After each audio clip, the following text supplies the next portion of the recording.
മനസ്സിനേകിനി സ്നേഹം നിറഞ്ഞ വാക്കുകൾ നീറും മനസ്സിനേകിനി സ്നേഹം നിറഞ്ഞ വാക്കുകൾ ശരണാർത്ഥിയായിരാ തിരുമുമ്പിൽ നിന്നു ഞാൻ ശരണാർത്ഥിയായിരാ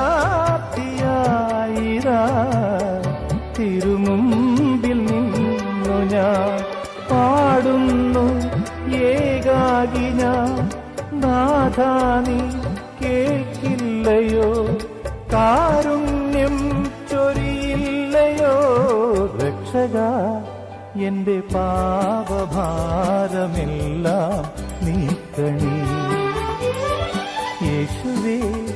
എന്നും നീതിമാന്റെ മാർഗം നൽകണേ.